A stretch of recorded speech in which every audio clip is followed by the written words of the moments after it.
샬롬 9월 10일 토요일 하나님 나라를 시작하는 말씀 묵상 시간입니다. 오늘은 추석 당일입니다. 오랜만에 만나는 친지, 가족분들과 함께 사랑과 정을 나누는 풍성한 한가위 되시기를 바랍니다. 오늘 우리에게 주신 말씀은 에베소서 4장 17절에서 24절입니다. 오늘 말씀은 젊은 삼누리 김덕훈 이금화 집사님 그리고 두 분을 닮아 믿음도 마음도 예쁜 우리 틴즈누리의 이한이가 읽어주시겠습니다.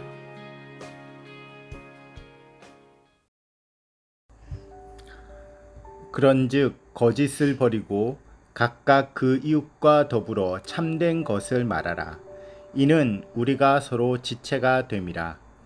분을 내어도 죄를 짓지 말며 해가 지도록 분을 품지 말고 마귀에게 틈을 주지 말라. 도둑질하는 자는 다시 도둑질하지 말고 돌이켜 가난한 자에게 구제할 수 있도록 자기 손으로 수고하여 선한 일을 하라. 무릇 더러운 말은 너희 입 밖에도 내지 말고 오직 덕을 세우는 데 소용되는 대로 선한 말을 하여 듣는 자들에게 은혜를 끼치게 하라. 하나님의 성령을 근심하게 하지 말라. 그 안에서 너희가 구원의 날까지 인치심을 받았느니라. 너희는 모든 악독과 노함과 분냄과 떠드는 것과 비방하는 것을 모든 악의와 함께 버리고 서로 친절하게 하며 불쌍히 여기며 서로 용서하기를 하나님이 그리스도 안에서 너희를 용서하심과 같이 하라. 아멘. 아멘. Manners makes man. 매너가 사람을 만든다. 영화 킹스맨의 유명한 대사입니다. 이 대사는 이 영화가 만들어낸 문장이 아닙니다. 영국의 16세기 신학자이자 목사, 정치인, 교육가였던 윌리엄 위켐이 만들었던 윈체스터 컬리지란 대학이 있습니다. 이 대학은 영국 내에서도 지금까지도 꽤 유명한 공립대학이라고 합니다.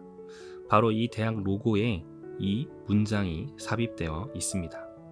윌리엄 위켐이 어떤 의미로 저 문장을 삽입했는지는 명확히 알려지지 않았습니다. 다만 그 당시 사회를 보면 이 문장의 의미를 유추할 수 있습니다.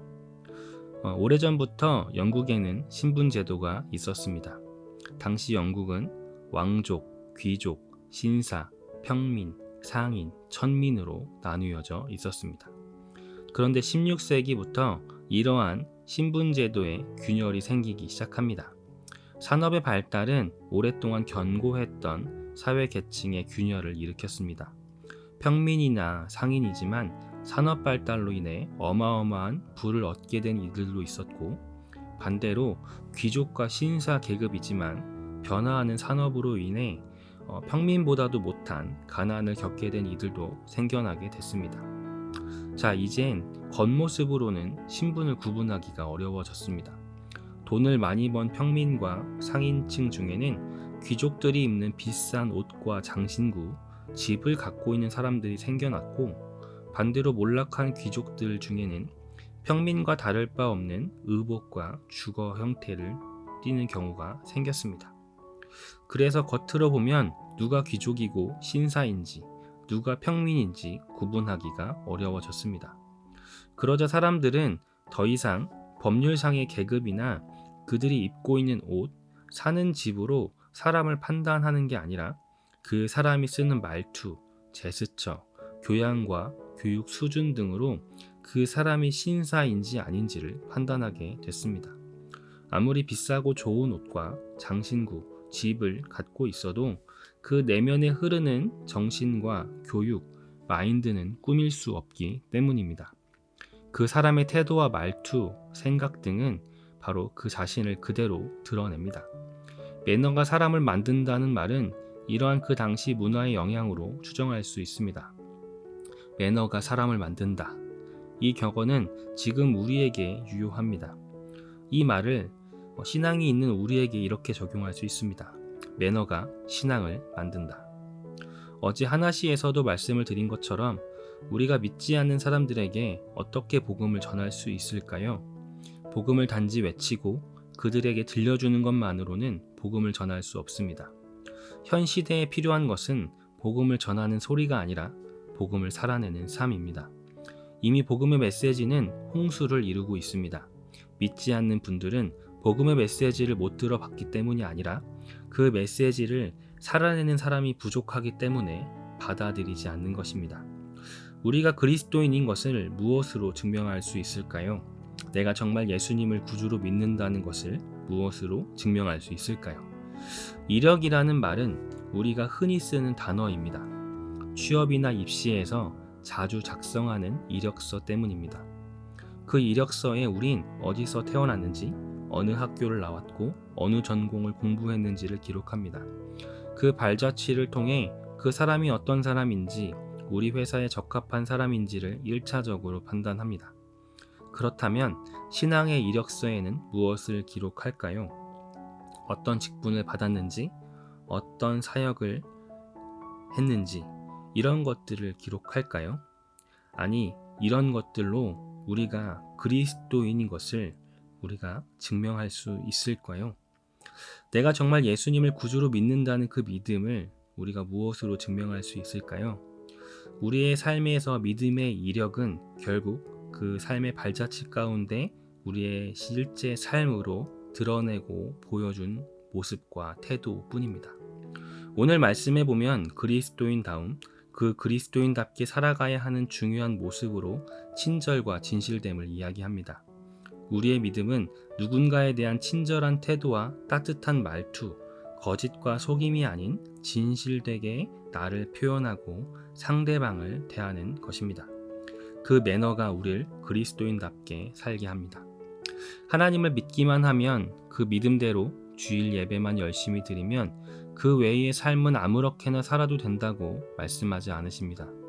우리 모두가 너무나 위대하고 거룩한 예수님을 통해 구원을 받았고 그 자녀된 것에 걸맞게 예수님의 모습과 성품을 닮아가길 우리 주님은 원하십니다.